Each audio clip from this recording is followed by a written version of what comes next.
This is the Graceful Atheist Podcast, a part of the Atheist United Studios Podcast Network. Welcome to the Graceful Atheist Podcast. My name is David, and I am trying to be the Graceful Atheist. Please consider rating and reviewing the podcast on the Apple Podcast Store. You can rate the podcast on Spotify and subscribe to the podcast wherever you are listening. Thank you to all my patrons. If you too would like an ad-free experience, become a patron at any level at patreon.com/gracefulatheist. We are trying to create a safe place to land, to ask questions, to doubt, to deconstruct in our private Facebook group, Deconversion Anonymous. Please join us, be a part of a community so that you do not have to go through this alone. You can find it at facebook.com/groups/deconversion. A quick shout out to my sister podcast, Beyond Atheism. I was on with Nathan Alexander and Todd Tavares last week. Check out that episode. I had a great time talking with Nathan and Todd. Special thanks to Mike T for editing today's show. On to today's show. Arlene interviews our guest today, Audrey. Audrey is one of those people who was fully dedicated completely within the bubble. She went to camp every year, including becoming a counselor, and began to see how the sausage was made. She also participated in ministry, and her experience working at the church also caused her to begin to doubt. It turns out that her husband had deconverted ahead of her, and there was some tension there, but when she finally told him that she was having doubts, she felt much better. She felt that her and her husband became closer. Audrey talks about telling her parents, her mom specifically, and how hard that was. I think you're going to love Audrey's story. Here is Arlene interviewing Audrey.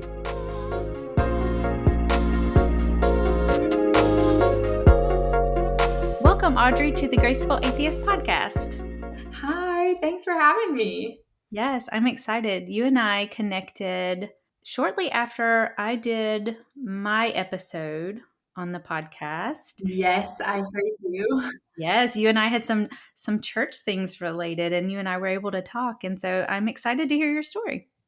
Yeah, for sure. Yeah, I heard you on the podcast, and when you talked about where you lived and where you came from, I just thought I'm gonna reach out to her because I feel like we have some similarities, and I was just at a point where all of this was just starting to unfold, and I knew that it would be, or I thought it would be beneficial for me to just chat with somebody who had been through it because it was all so new and I just didn't even know. I don't know. It was just felt kind of like the rug had been pulled out from under me and I was like grappling for something to hang on to, somebody to give me some kind of advice. So I was like, I'm going to reach out to Arlene, and you were kind enough to immediately respond. So thank you, because that was very, very helpful for me.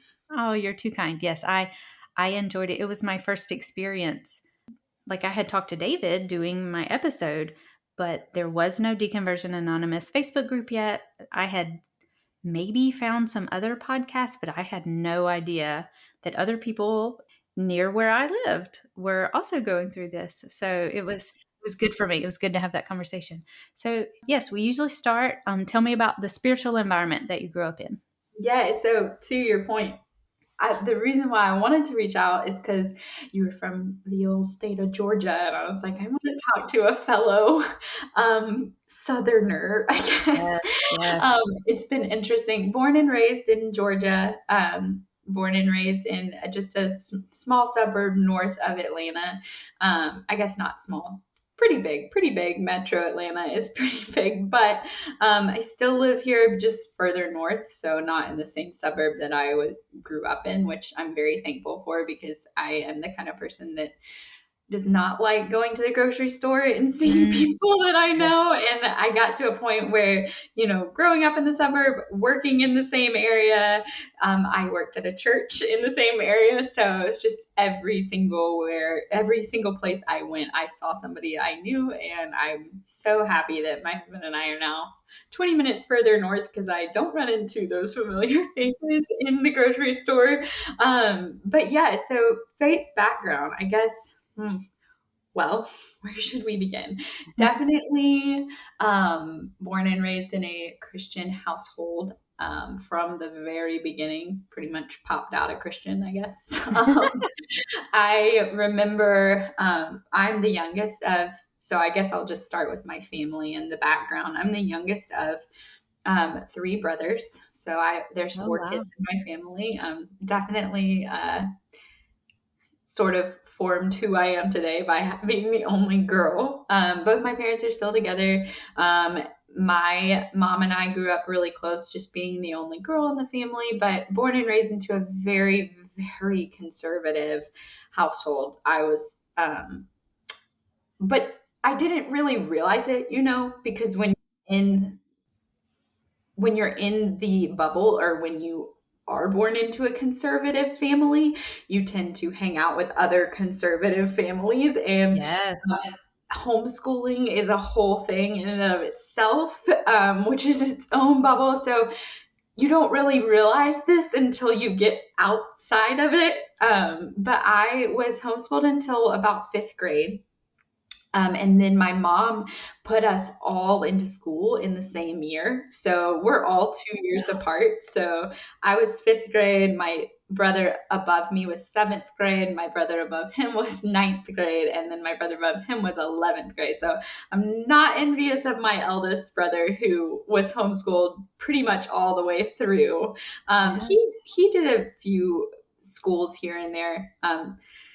So it was definitely split up. And for the majority of his high school, he was at a private Christian school.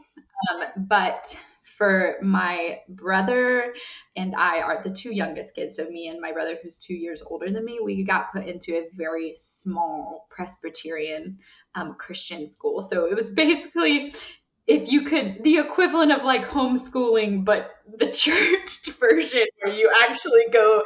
It was like the place where other people that were homeschooled went to school, if that makes sense. The graduation from homeschool. So still very, very sheltered environment. It was a Presbyterian school. I think the name Covenant was in the name. Yes, it was. Yes, so very much so. And I should mention, to go back just a second, I went to a sort of a 1 day a week hybrid program in the third and the fourth grade, which was it was a classical school. And it was also Christian. So education thus far has been all entirely Christian. And then in eighth grade, when my brother graduated from the school that we both went to, it was K through eighth. So he went to a bigger private Christian school down the road, which was, entirely a new experience for him, because going from homeschooling to, just to give you an idea, the school that I went to in middle school, fifth through seventh grade was, there was about 20 people in my grade, and we were divided into two homeroom classes, 10 and 10. So very, very small. tiny. Yes. And then, so when he was finished with the eighth grade, he went on to the bigger private Christian school that had, probably like 80 to 100 people per grade. So that's,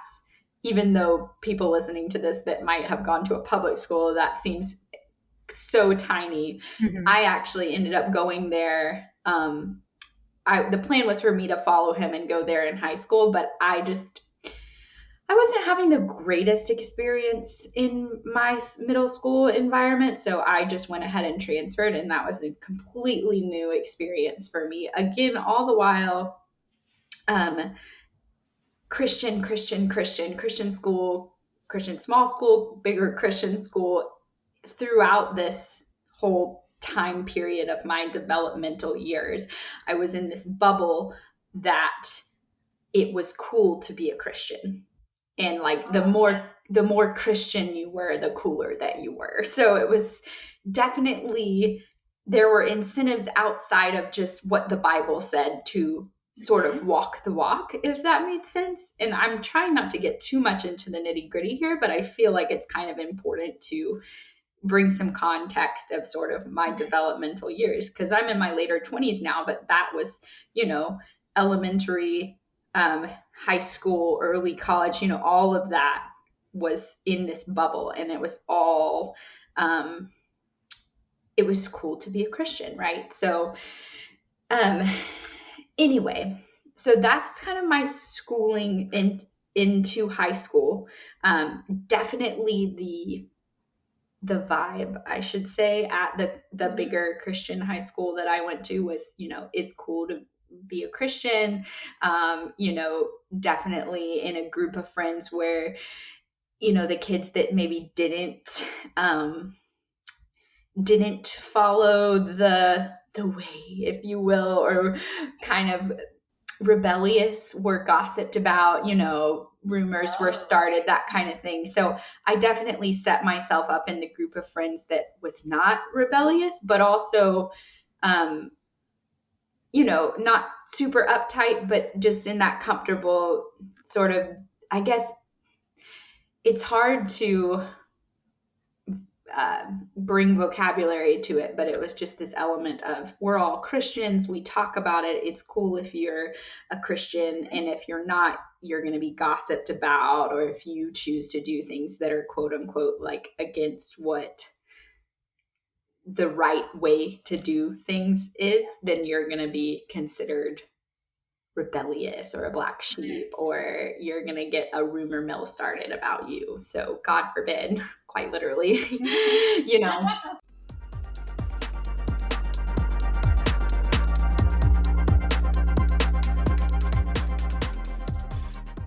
All throughout elementary, middle, and high school, my parents, wanted us all to be involved in church, wanted us to be involved in the youth group. And one more aspect, and I think this is probably the most, one of the most important aspects of my sort of developmental years for forming my faith, was I was a camper. So I went to church camp every single year. And it wasn't affiliated with my church, so to speak. It was, can I say the name? Is that okay? That's totally up to you. I feel like it might, some people listening might even resonate, but I went to a camp called Kanakuk in Missouri, and not super popular in my state of Georgia, but so many people from Texas, Arkansas, Colorado, all the surrounding states were frequenters there. And this camp was, the best thing that ever happened to me in my elementary school mind. It was just so cool. I remember going there the first year. So I started going there when I was 8 years old. And the way the camp works is that it's one, the big name, but with the big name, there's several camps spread out in the same area in Missouri, that based on age group and duration that you want to go and sort of your focus. So I started out in like the elementary age camp, then went to the middle school age camp, then went to the high school age camp, and then was a counselor. So all in all, spent about 13 summers of my life at this camp. And, the more and more I unpack that, the more and more issues I have with things that I learned at this camp. But I remember going when I was 8, and talk about, it was cool to be a Christian. This camp, it was a sports camp, but, all under the guise of evangelical Christian ism, I guess, if you will. So the whole goal was, how many people can we get in the doors, and how many kids can we get to pray the prayer, and then like fire them up to go home, and then spread the gospel and all that, whereas now it blows my mind, really. And some of the experiences that I had there, I quite frankly look back on it and I'm just like, that was a cult. It was a cult. It was so secluded. When you go there, you don't have your phone. You can spend, I was a camper one summer for a whole month. So as a high schooler, being at a camp without your phone, it's weird, because you go and, it's healthy in a way to, just be out in nature. And there was parts of it that I loved, but now looking back on it, it was like every summer I would go and it would be like a reboot to my faith, a reboot to my faith, a reboot to my faith. So every year it was, I get reminded of why I believe in this and this is so incredible. And not to mention all the while, and I'm trying to get to sort of a very vital part of my story was that, my mom and I had my dad, really, I had this incredible desire to please my parents and be what they wanted me to be. And I knew that my parents loved, what I learned at camp. And I remember my mom saying something to me in high school, she goes, when you get home from camp, you're just better. I don't know how to explain it, but you're just a better, I don't really know exactly what she said, but how do you interpret that, as a high schooler? She said something along the lines of, you just have this better demeanor. You seem just more kind and all of this stuff. And I'm thinking in my head, all right, well, better try to be exactly the way that I am when I get home from camp all year long. I don't know what that even means or how to interpret that, but it just kind of became this thing of all wrapped up in, I loved camp, but I also loved the fact that my parents loved that I went. And it was like this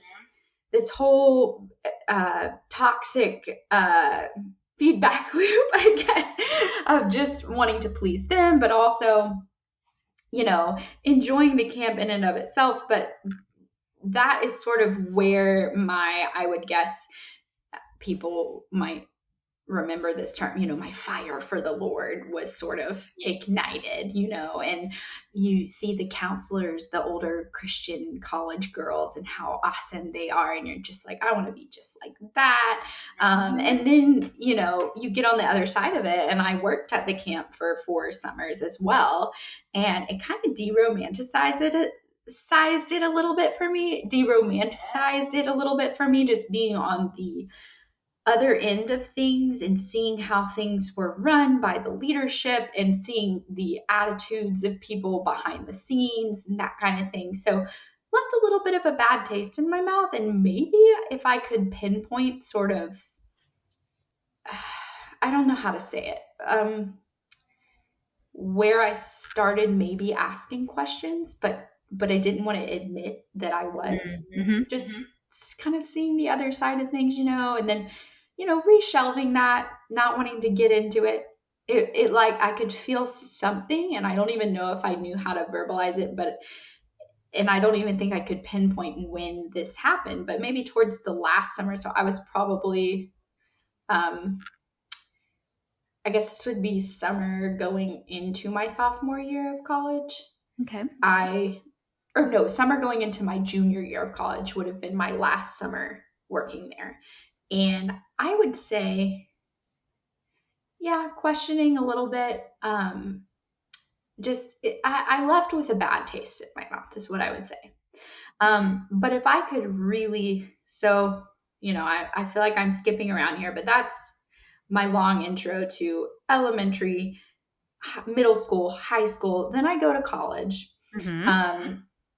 Still camper Audrey, still coming from a Christian high school. All I wanted to do was just, be a woman of God, had my future planned out. I was going to find a husband at college and, be the perfect godly woman. And he was going to be the man that would lead me in Christ and all the things, and didn't really think about like a career much. And I know that sounds so cliche, but I knew that my quote unquote heart's desire was to just be a mother. So that's what I was paying attention to, working at a summer camp, working with kids. I was a nanny, it just, it makes me angry. If I don't want to be angry, but I think back on it, I'm just like, if I had just, had a little bit more of my own opinions and my own drive, and I didn't try to morph into what the Christian community wanted me to be.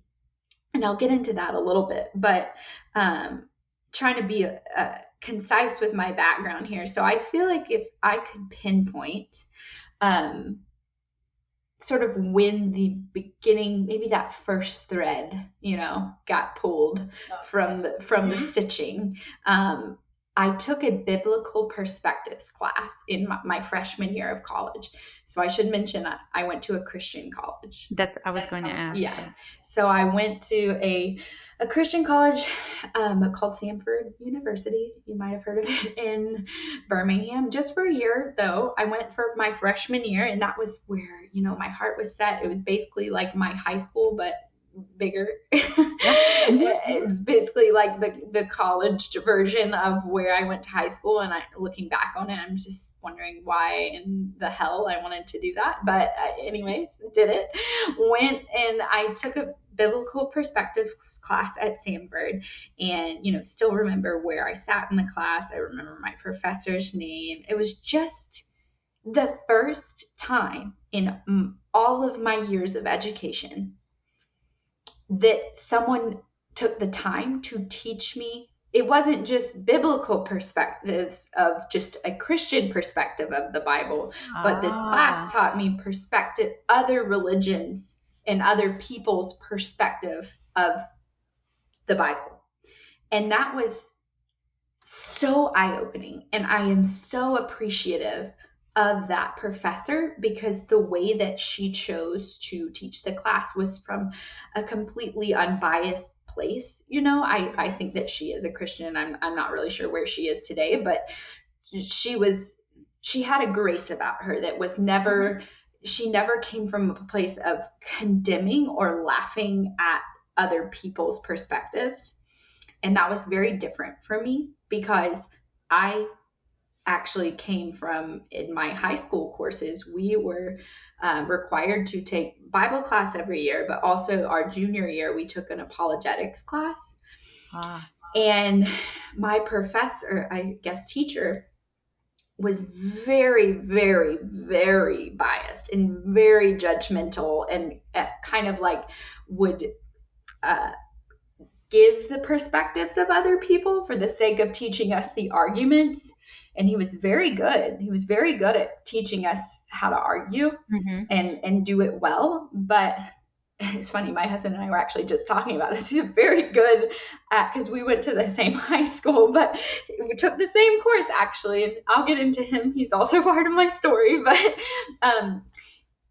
it was just always from a place of, look at what these other people believe. How silly is this? How ridiculously stupid of them to have this perspective. And of course, as a malleable, 16-year-old, and not to mention that teacher was like the cool teacher, that all the students looked up to. So if it comes from him, you're going to kind of, if you're a robot that follows what you're told, you're going to mimic his sort of attitude about other people's worldviews and perspectives, which is so toxic. And there's so many things wrong with that, which I could spend the whole time venting at my frustration about that, and my issues with teachers, pushing their own, not teaching, but pushing their own opinions onto very impressionable aged students.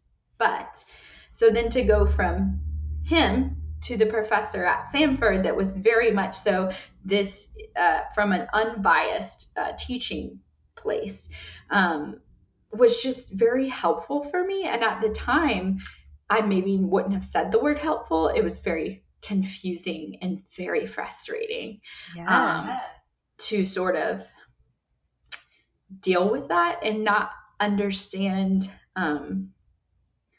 what was happening. But the reality of it was my brain was actually starting to work, and I was maybe seeing things from the other side and being frustrated with the fact that, on one hand, this is how I was born and raised, and this is what I was trained to believe in, and this is the stuff that I was robotically, told to spit out when people would ask me what my faith was and the God that I served and whatnot. And then on the other hand, I would see other people's perspectives and be like, that doesn't really seem all that weird or silly to not believe in Christianity, or even hearing, people that might be Islamic or Buddhist and coming from their perspectives of the Bible and seeing the correlation between, their religious upbringing and what their perspective is, and seeing how there's lots of commonalities in religions across the world and things of that nature. But when you're born and raised in good old Georgia and there's a church on every corner, of course, the religion that I believe is the right one, right? How could it be any different, right? It's so silly to believe in anything else. Obviously, I'm kidding, but that was the start of it. And then it became one of those things where, so this was probably 19, 20-year-old Audrey. And I shelved it. I was too frustrated and too confused and probably a little bit too immature to actually wrestle with it. And it was a lot more comfortable for me to just pretend that I found closure, but I really didn't, if that makes sense. So I came to a point in my faith where I told myself, well, look at your life, Audrey. Look at all of the things that you have been blessed with.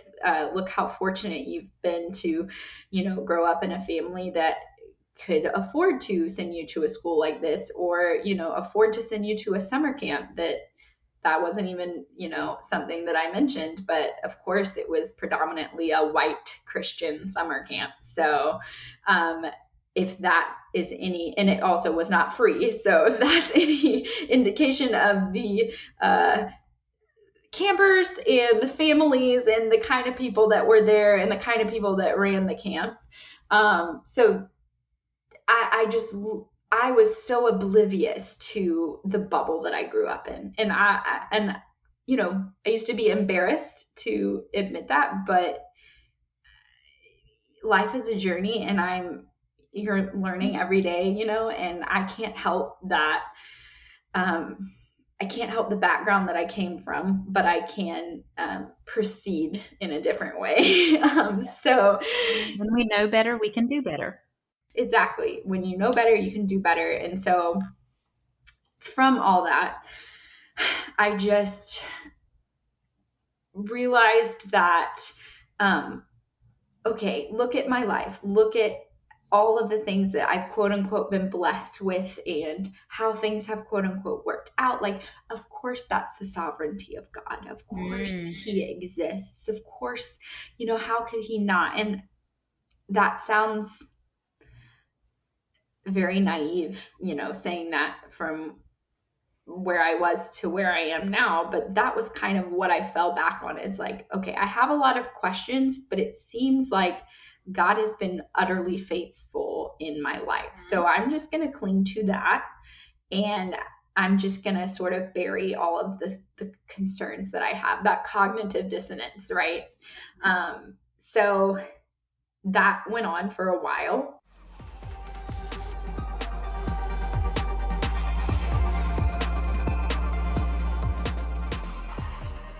Flash forward, took a little bit of a break from school.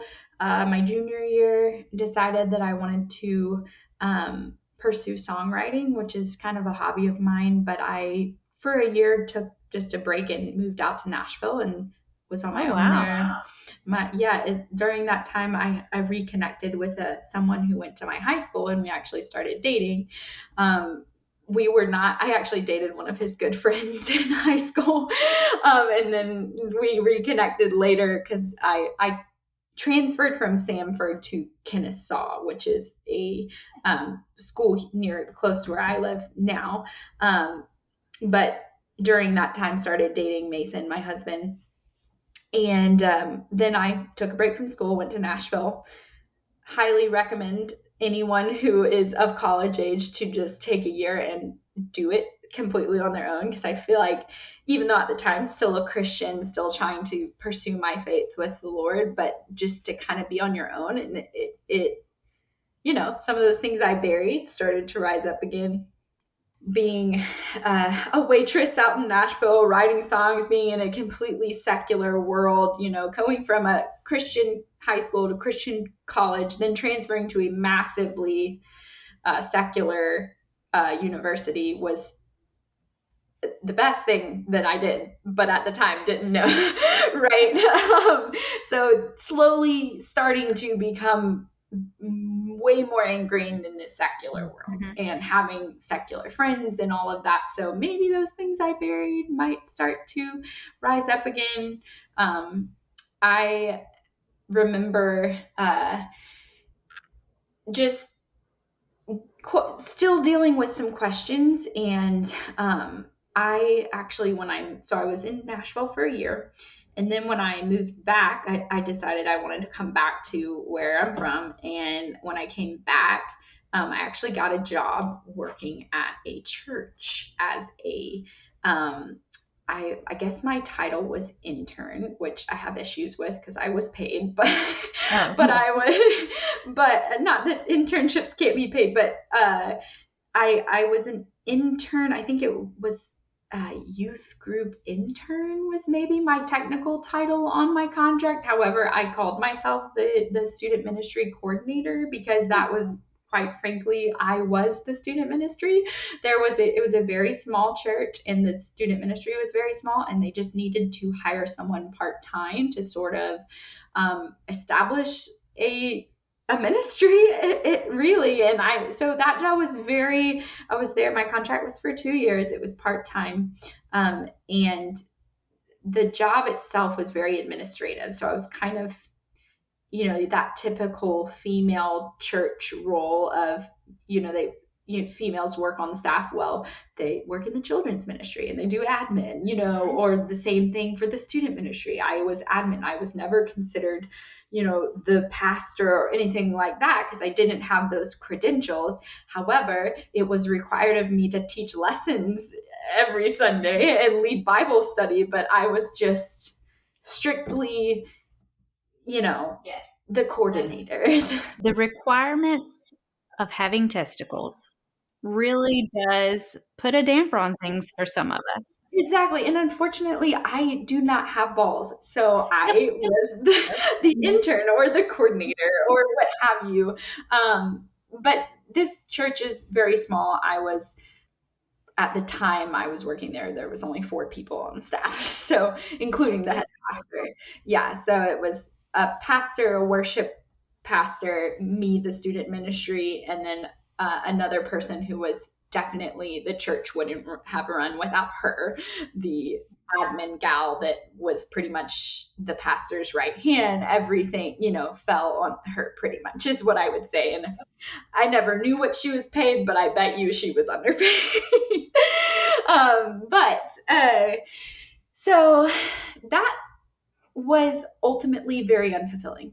And I would never have said that, when I was in it. But looking back on it, I felt the whole time that I was there that I wasn't doing a good job because it didn't come natural to me to,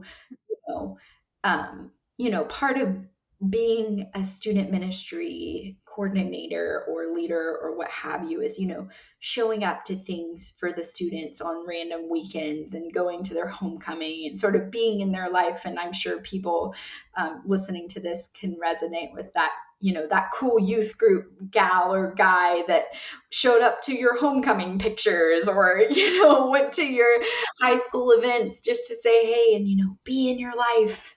And I was very much so, that was not natural for me, going to grab a coffee with a student. Mm-hmm.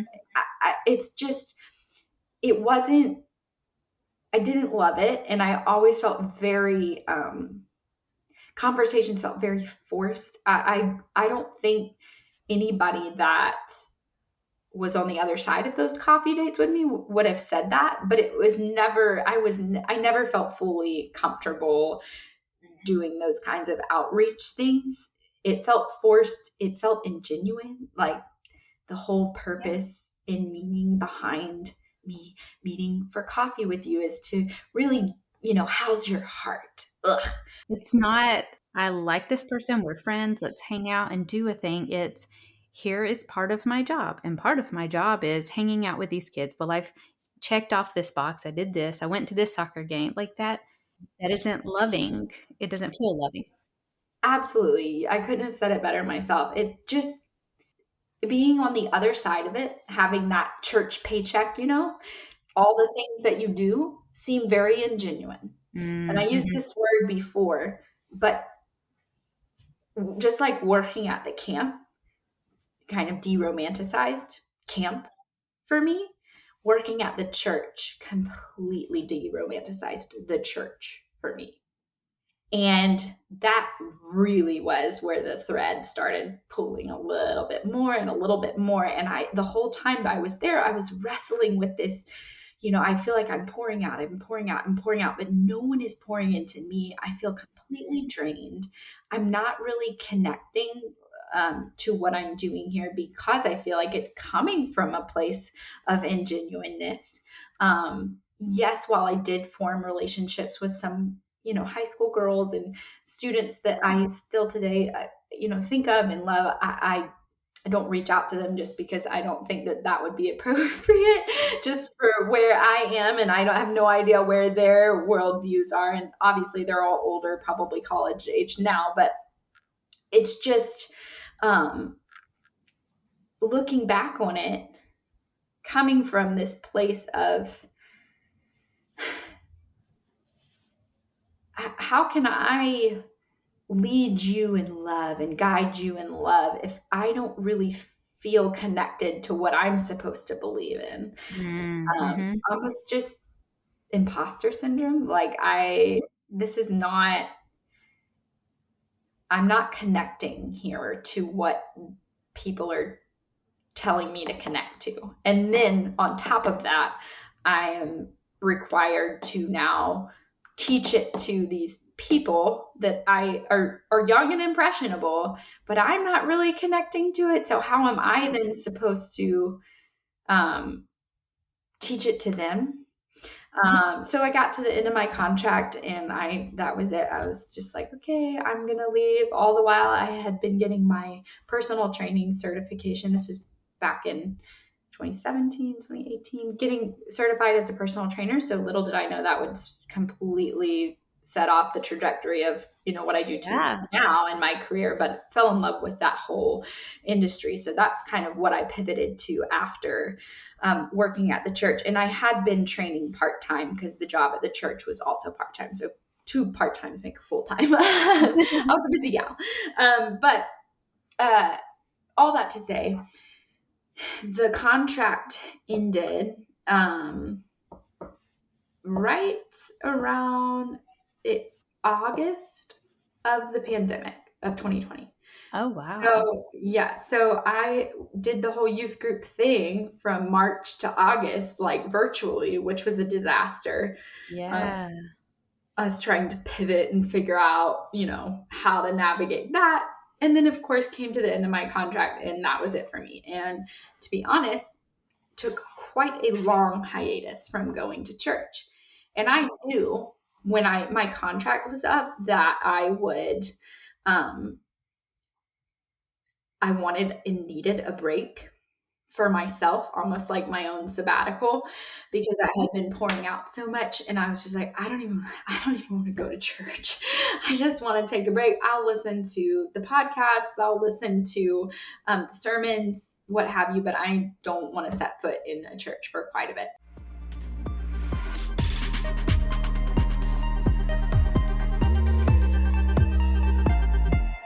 So it was throughout that process that things kind of became a little bit foggy for me, I guess is what I would say. Things became a little bit foggy. And what do you mean? What does foggy mean? Right. I would say I feel like a huge frustration and almost like a burden is that I always carried around so much Christian guilt. And I hated that during that period where I took time off from going to church, I was racked with guilt for doing that.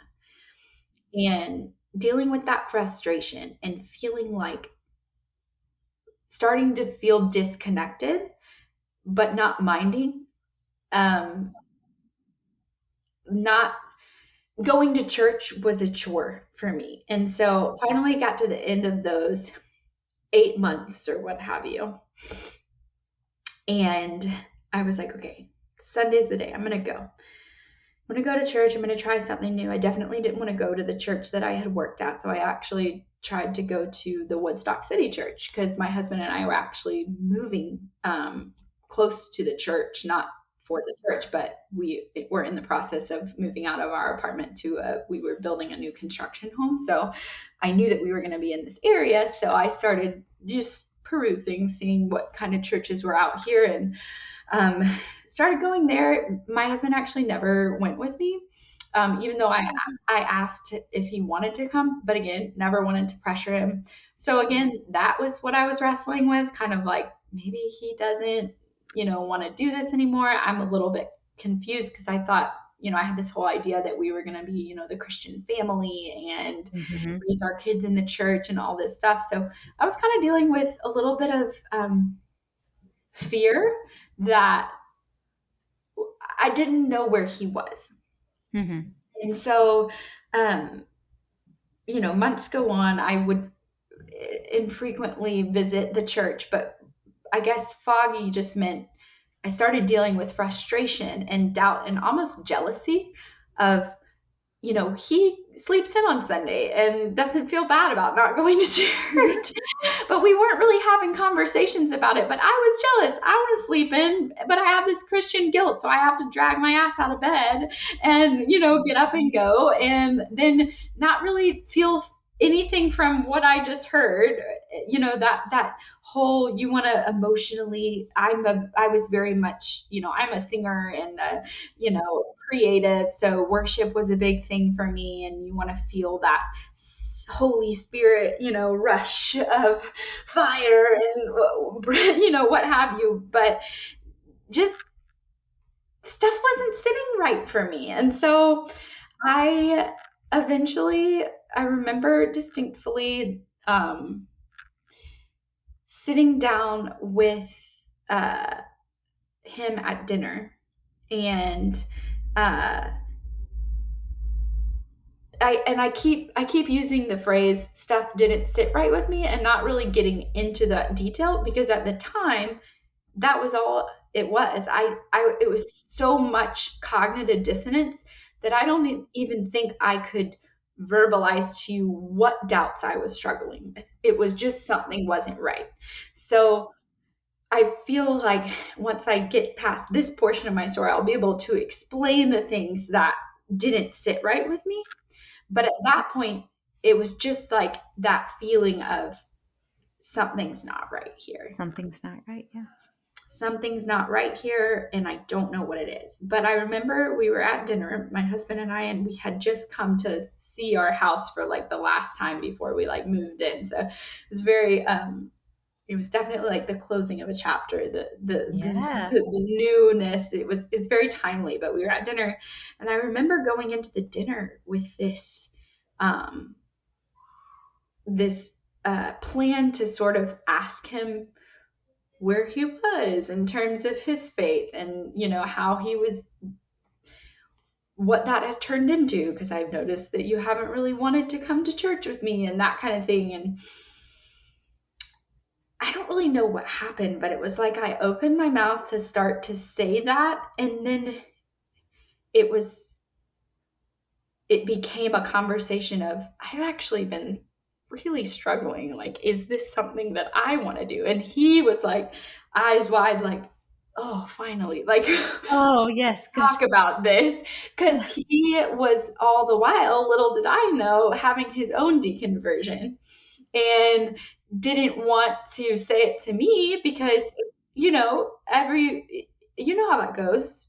One person's a Christian, one person's not. What's that going to do to our relationship? If this is something that really matters to her, I don't want to, I think ultimately his heart, and I so appreciate and love him for this, but he didn't want to persuade me. He didn't want to be the reason why I decided that I wasn't a Christian anymore.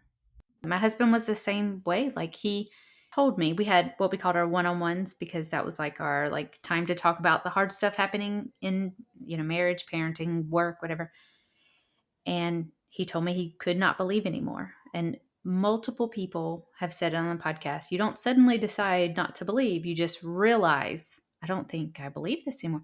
And he told me, but yeah, he didn't want to tell me anything more or keep having conversations because he was afraid. He didn't want me to go through, because it was very important to me to go through what he went through. He didn't want to talk to the boys about it because they were young and impressionable, and but because he loves us, he cares about us. Now, we did fight because I was like, if it's not true, then you need to tell us, because I did not take it kindly whenever he stopped believing, which then led me to that, that's my own story. But yes, I understand you don't want the other person to go through destroy the thing that they love. Yeah. Exactly. And I think I so relate to you in that way of, except for the fact of the matter of, I was already kind of unraveling when we had that conversation. So thankfully, I'm very, very, very happy with the timing of that, because I feel like call it serendipity, right?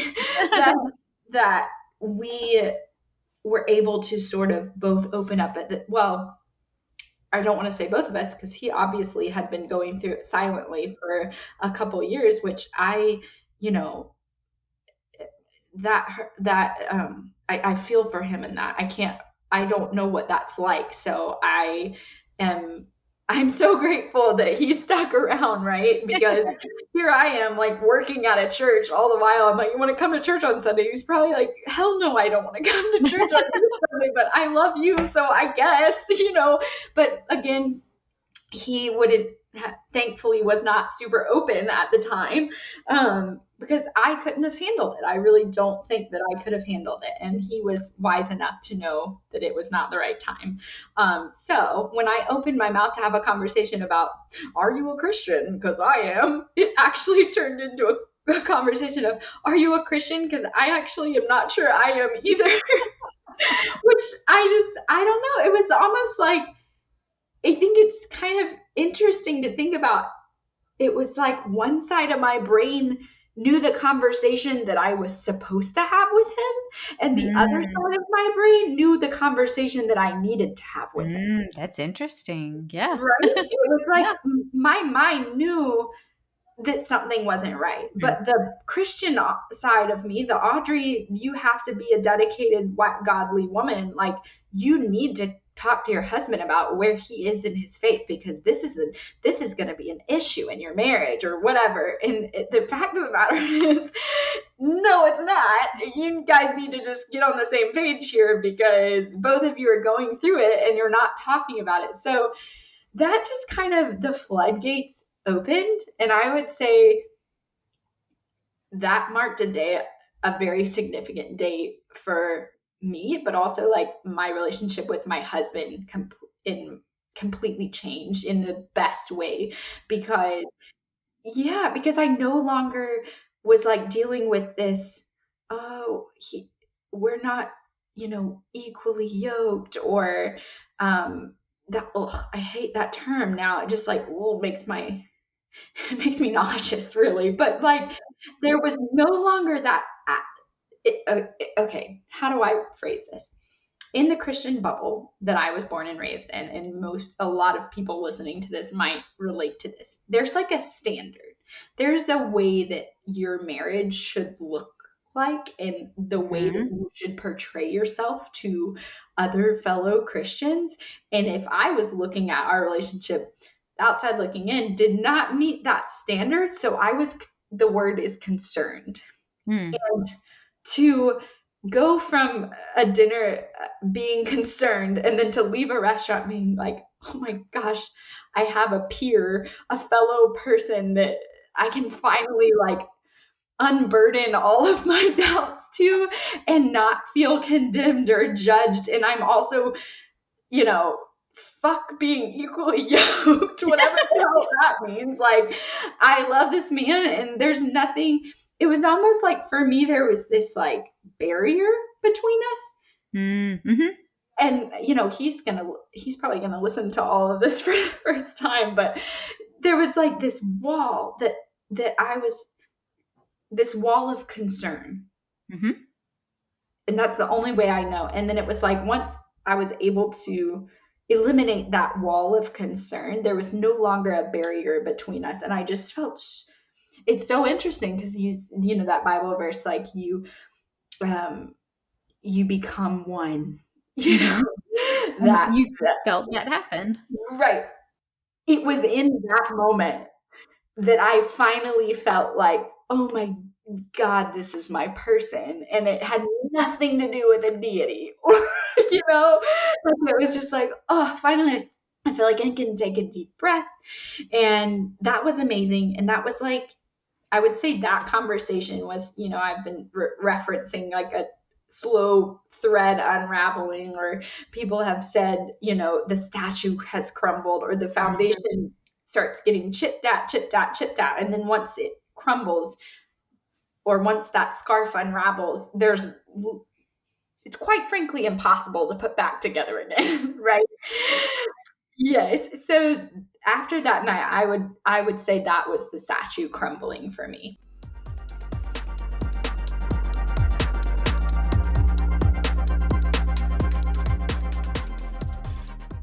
I have felt like the past year of my life, I have met myself for the first time. And the Audrey that existed underneath I am an onion, essentially, like referencing Shrek. I feel like my whole entire life, I had been putting on layers of myself to fit a mold that everyone in my Christian bubble wanted me to be, especially my parents. And what I'll reference, a huge part of my unraveling was the realization that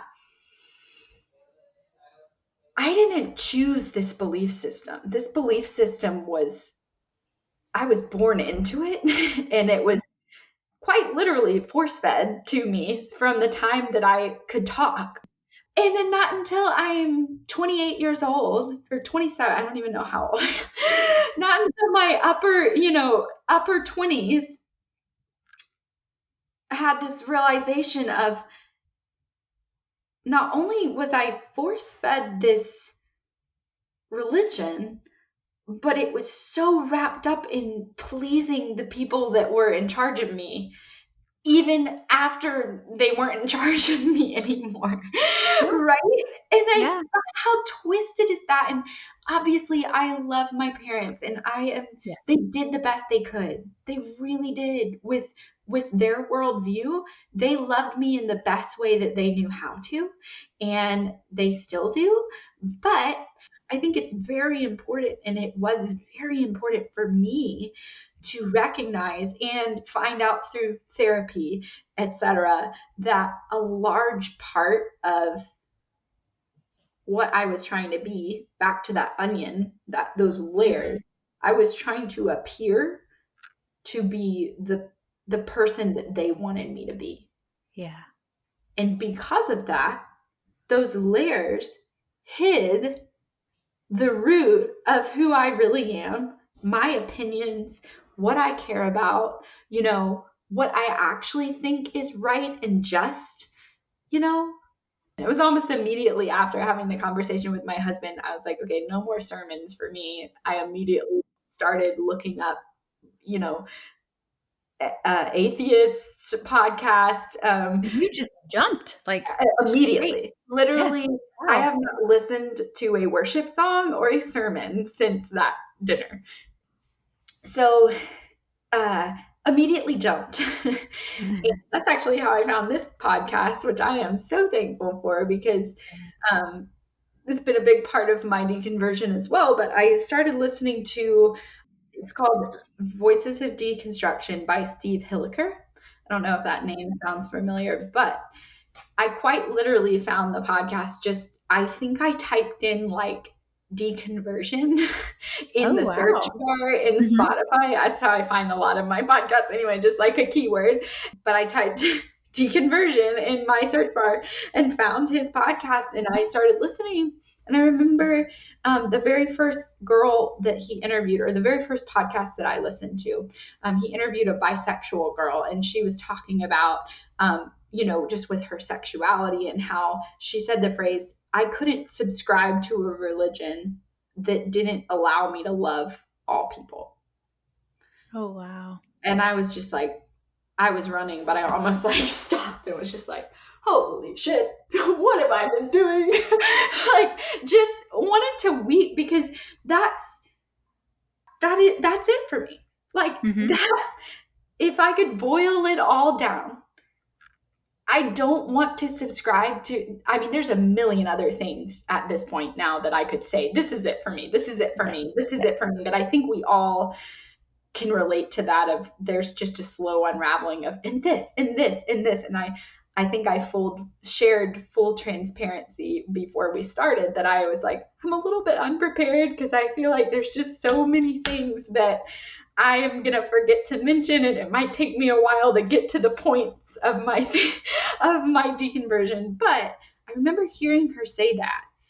And, she was sharing how she, had struggled with her sexuality. And then when she, obviously was able to go through the process of deconverting and accepting herself for who she was and being a bisexual and all of that, it just was so eye-opening for me. And honestly, I dealt a little bit for a while of just feeling horrible for subscribing to a worldview that, as much as I said it didn't matter, at the end of the day, there's that rhetoric. It does depend on what sect of religion, of Christianity that you belong to, but there's that rhetoric of that. I don't even want to say it because it makes me want to throw up, but the love the sinner, hate the sin. Yes. The phrase, it's like, that doesn't even make sense, first of all. No.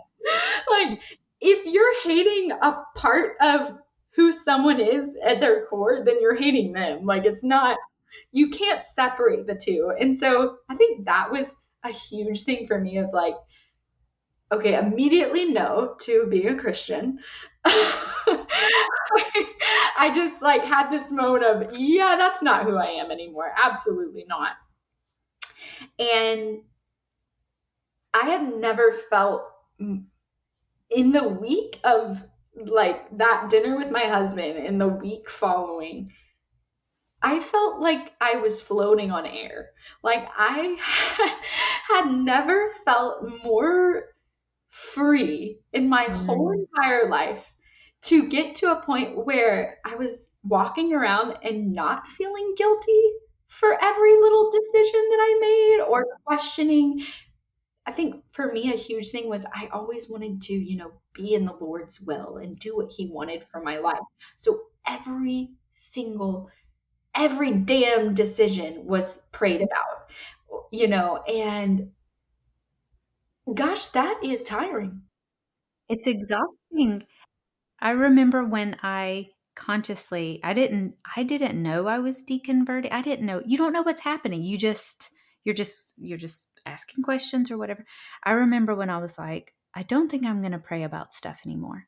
And I don't remember exactly why I decided that, but it was like my brain, like I have ADHD, so my brain's already busy, but it was just like my brain just slowed down. And I was like, have I really been causing this whole time? Like, the just constant hamster wheel inside my mind of, I need to pray about this. Is God going to answer? What's God's answer going to be? Do I need to read it in the Bible? Do I need to look for a sign? Do I need to ask him? I mean, like, and then it was just like, I'm done. And my brain just slowed down. Absolutely.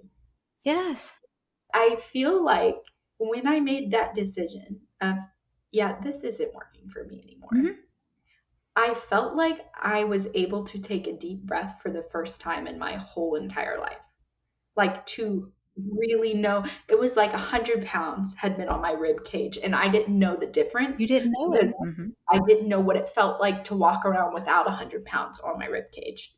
And so when I was able to take that deep breath, it was like, I was just realizing so many things about my upbringing, so many things about my past, so many belief systems and neurological pathways that I had like diverted to, that started to unravel. That's a huge one. I'm just like, catching yourself in these thought processes of guilt and then realizing, oh, I don't need to feel guilty about thinking that, or doing that, and also I think for me, it was at the last kind of year of my Christianity, I feel like it could be boiled down to I'm just believing in this because I'm scared of the alternative. Yeah. And I shared that with my husband, and he said something to me at that dinner. I said, what happens when we die? That's really scary. What if, I don't want to go to hell. And he was like, Yeah. okay, but what if when you die, you just die and that's it? You're just dead. You pretty much disintegrate and you lived your life and there's nothing that happens after. And I was like, that sounds really good, actually. I like that. And whereas a year before that might have terrified me to think that, God, eternal life doesn't exist.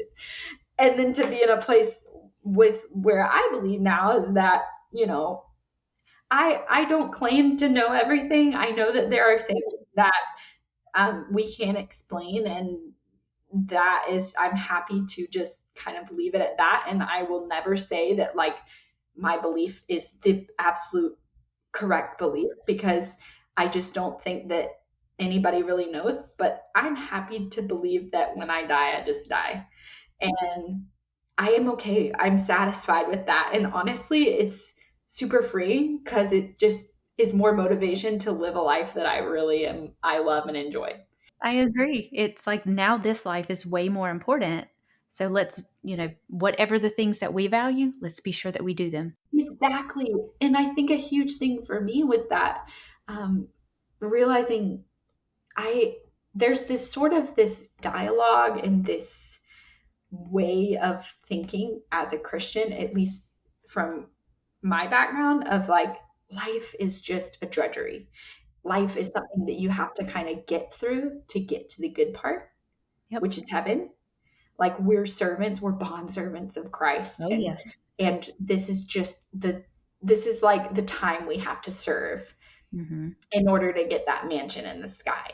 And so, first of all, horrible, sad way to approach life, in my opinion, because then you're just living your, 75, hopefully, years that you have on this planet in this sort of mindset of, I'll just get through it. I'll just get through it. And now it's like, no, I have maybe 55 solid good more years on this earth, and I'm going to try to milk it for all it's worth.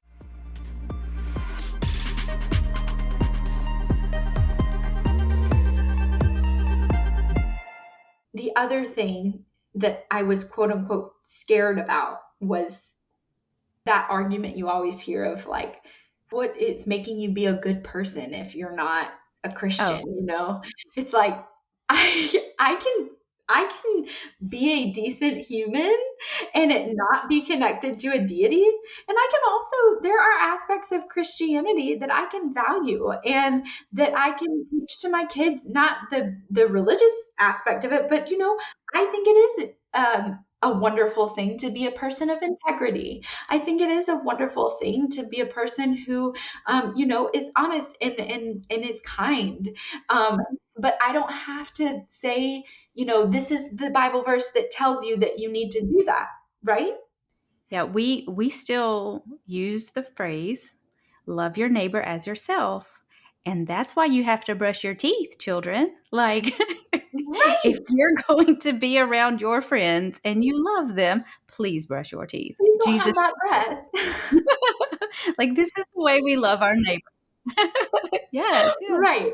So all that to say, definitely spent about a year sort of detoxing, I guess, if you will, from the Christian garb, the Christian diet that I had been on for 20 years of my life. Really, honestly, that's the best way of saying it. Like, I put my Bible in a box in the attic when we moved in. Haven't gone up there since. Like, maybe I'll get to a place where I want to go, from a different perspective, sort of read and just for information's sake. But I have just been, eating up all the podcasts and the listening to all the things that I would have felt guilty for listening to Yes. before. Really just diving into everything outside of the bubble has been my interest for the past year. And it's just been super enlightening, a bit disturbing to realize the brainwashing that I went through. I know that term is kind of thrown around and it seems like harsh, but in reality, it is a little bit brainwashing to be, put through. And so that sort of crumbling started last October, and I knew I wanted to come on this podcast, but because I had this community has meant so much to me, and I felt like maybe I'll share my story because I feel like there's a lot of people out there that might have a similar one, and just like a lot of people that have been on this podcast have said the same thing, and I've related to a lot of people. So I was hoping that maybe someone would hear this and say, oh my gosh, I went to summer camp too, and let's so you never know. But I wanted to take a year to just sort of, like I had mentioned earlier, unwrap the onion, de-layer myself, and figure out who I actually was at the center of all of the outer clothing and layers I had put on to fit the mold that people wanted me to be. And I really, really love the person that's underneath all of that. And the confidence that I have found in myself, back to how I was saying I needed to take this year to detox. I took a whole year to process because I knew that I wanted to tell my mom, but I didn't want to tell her as it was happening. I wanted it to be, this has happened. This is where I am now. So take that and process it how you will, because Audrey, you are not responsible for how they respond, which is something also I have had to learn as a full-grown adult. Yes, that it is not my responsibility. That has been such a huge sort of battle for me, and realization that I have control over information that I care to share. I have control over the way I present said information. I have control over my own reactions and the words that come out of my mouth. I have zero control over what that person on the other side wants to say, how they want to react, also their own thoughts that are in their head that I don't know. I don't need to concern myself of what they now think of me because it's none of my business.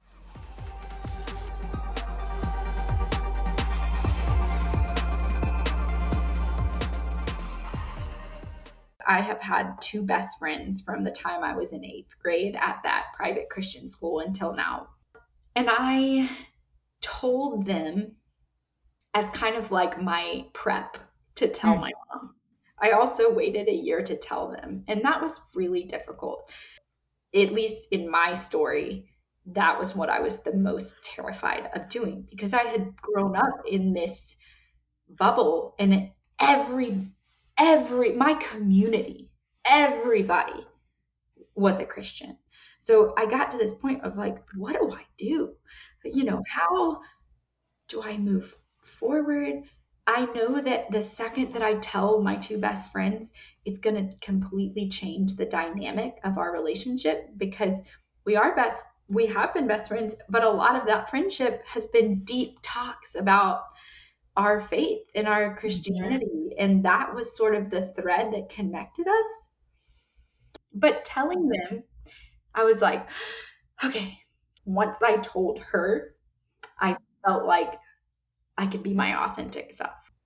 The reason why this is such an important part of my story is because my relationship with my mom very much so correlates with my relationship with God, because it was like, Oh, wow. we've been very close, but a huge sort of foundation of our closeness in our relationship was our spirituality. And I think she and I connected because my dad's not super outspoken about his faith, and none of my brothers really were. And so for us to have that mutuality and connection there, and then also to see, always hear from her, like, you're just the daughter I always wanted, and I love you so much, and I'm so happy that you're the person that you are, hearing that my whole life. And then sitting down to dinner with my mom and saying to her, how do you tell somebody something that is going to break their heart? Yeah. Without a doubt. It's not like, oh, I hope this doesn't affect her. This is going to affect her in a major way. And it is going to affect our relationship. It's going to affect the dynamic that I have with my parents right now. So I sat down with dinner with her, let it all out, laid it on the table. I went into the conversation trying really hard to not have any expectations of the way that she was going to respond, because I didn't want to sort of set myself up for disappointment and failure, So sat down with dinner, laid it on the table. At first, I remember her saying, it just seems so sudden to me. You're not one to make a brash decision, like this. I was like, Mom, it's been a year since I have decided I want to tell you. So it's definitely a year of me mulling this over officially, but it's been about 3-4 years in the making, I'd say. So this is where I am now. It was probably the most emotionally draining conversation I have ever had in my life. Yeah, imagine. I told her that, and this is just all because of the closeness that we shared, and the foundation of our love, I guess. And I remember there was 2 pivotal things. One of the things that, and maybe someone out there listening to this is struggling with knowing how or when or if to tell their parents, if that's like a difficult thing. And this is true just for me. It might be true for someone else, but my mom loves me. My dad loves me. I had to come to a realization of, okay, I know my mom, and I know her heart, and I know that once I share this with her, while it will change our dynamic, she's not going to stop loving me. So there's really, and if she does, it none of my business. It's none of my business. So I kind of had to have that quote unquote come to Jesus meeting with myself, to use that terminology. And I shared it with her, and at the end of the conversation, I'm a big apologizer. I understand. I'm learning not to apologize too. Yep. That word sorry has been a battle for me my whole entire life, and something I'm trying really hard to only say when it is appropriate for me to say. Mm-hmm. And at the end of the conversation, I said, Mom, everything in me right now wants to say sorry for something, but I'm not. And I hope that we can move past this. But, I know you're going to need to take your own time to sort of process, and it's new for you while it's not new for me. Mm-hmm. So that's kind of where we left it. I asked her that she would tell my dad, because I didn't really feel like, I felt like I owed it to tell my mom because of our relationship. Mm-hmm. My dad and I had never really had a super close spiritual relationship. So I didn't really feel like and I also knew that he would not react the way that my mother did. And, mm-hmm. He is very, My dad is very conservative, very, this is the way that you do it. And if you do it differently from this, then you're wrong and you're stupid. Yeah. So kind of close-minded there. I haven't asked her how he responded.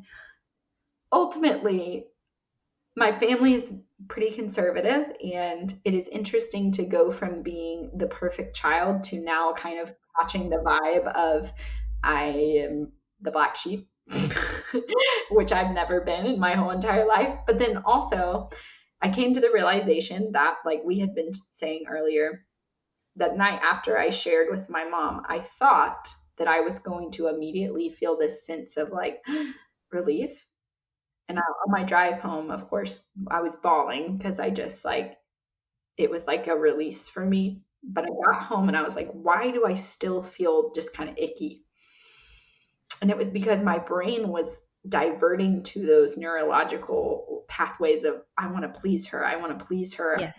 And also I caught myself thinking, I hope she doesn't think A, B, and C about me. I hope she doesn't think this about me. I hope she doesn't think this about me. And then I realized like, whoa. It doesn't matter. It does not fucking matter what she thinks about me anymore. I'm my own woman, and I am really happy with the woman that I have started becoming, right? I love my mom. I love her so much. I love my dad. I love my family. And I know that they loved me in the best way that they knew how. But now I have to kind of remove myself and take a step back and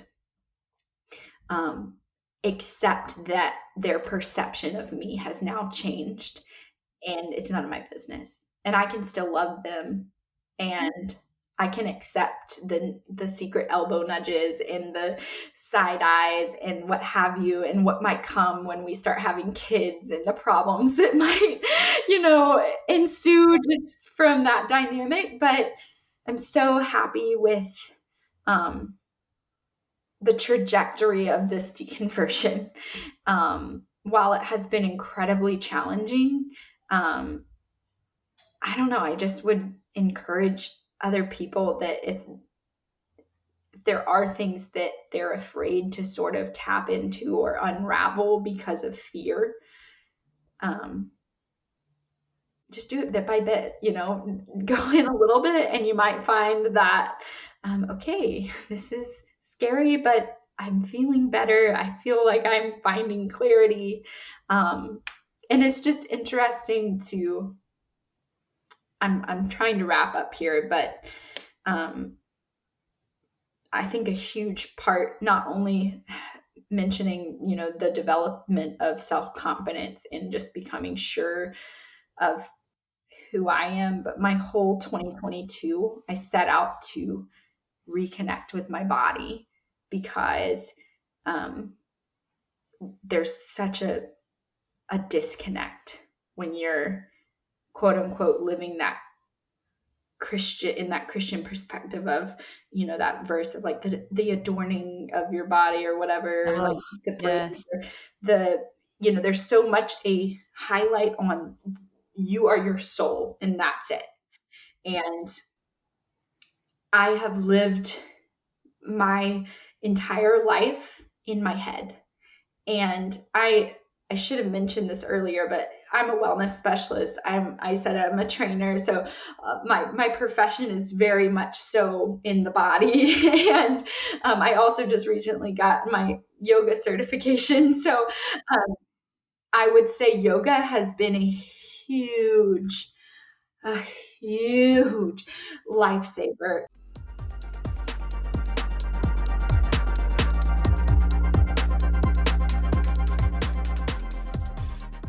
It's so incredible how once I stepped away from Christianity, how I was able to gain a better understanding of how to actually take care of myself. Because beforehand, taking care of myself just meant working on my relationship with the Lord. Anything more would be selfish. Exactly. And now that I am in, or self-care is selfish, that kind of mindset, that kind of dialogue. And now that I'm on the complete opposite spectrum where I actually tell people all day long how to take care of themselves and remind them to take care of themselves, it's been great is what I'll say. And it's just, I am every day sort of unraveling bits and pieces of my past and dealing with them as they come and taking deep breaths and trying not to be angry and um, learning who I am. And it's been tragically beautiful. It's amazing. And that was 28 years. It's been 1 year.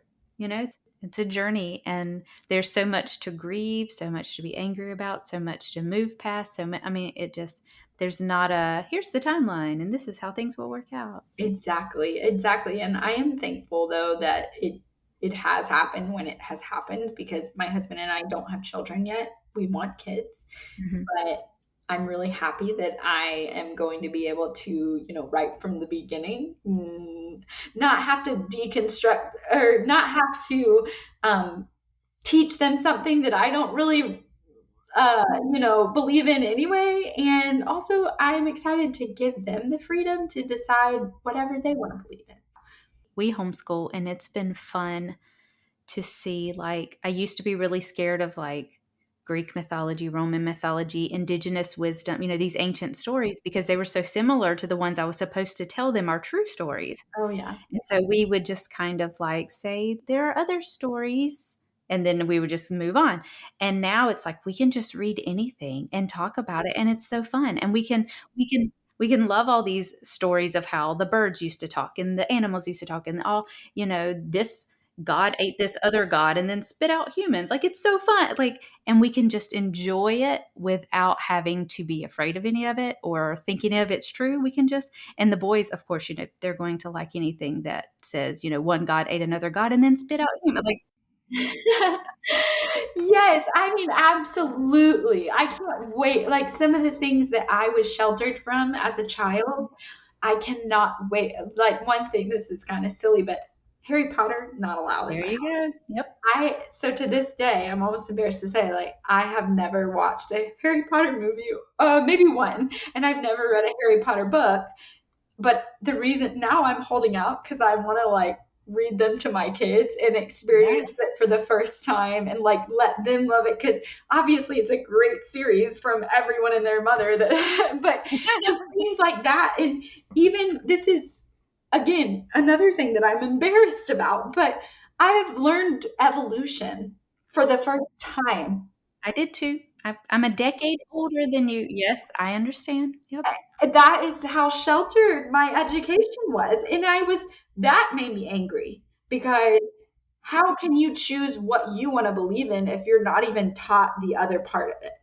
So that's huge for me. It's like, I am definitely, my kids' education is going to be well-rounded, and it is not going to be from a Christian perspective, because I think that did me some damage. So that is another thing that I'm just like, okay. I went to the museum. I think it's like the Natural History Museum in Georgia. I can't remember. It's in Atlanta, but they had like a fun Fern Bank. Yes, they had this event called Night at the Fern Bank, and it was so fun because it's like they shut down and they serve alcohol, and so it's like you go and you can walk through the museum and just get a drink at each station. I went with our group of friends, but I was there like reading everything. Like I was like, guys, this is amazing, and they're all like, yeah, Audrey, pretty cool stuff. We learned it back in 5th grade, and I was like, you guys didn't know about this fault line in Georgia? Like, like how? I know that is, someone is probably listening to this thinking this girl is completely sheltered, but it's true. Like, I didn't have the opportunity, and nor did I have the confidence in myself to go and seek out the other people's perspectives. I only knew one way, and I was too afraid to veer from the one way that I knew. So yeah, all that to say, teach your kids evolution, folks. Well, Audrey, this has been so lovely. I have enjoyed this so much. Thank you. Thank you for telling us your story. This has been wonderful. Thank you for letting me. I hope that this might be helpful to maybe one soul out there. So Yes. I do appreciate. Thanks for dealing with my ramblings. There will be lots of people who can relate to a lot of your story. Well, It's wonderful. It's always amazing to me. Everybody's story is unique, and so many things overlap. So many things overlap. So yeah. thank you again for being on. Thanks for having me.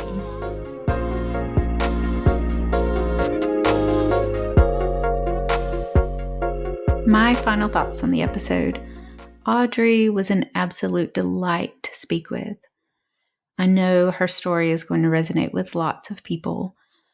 Who she's becoming now, realizing that the person she is now is the person she always was, but she was unable to be that woman, able to be that little girl.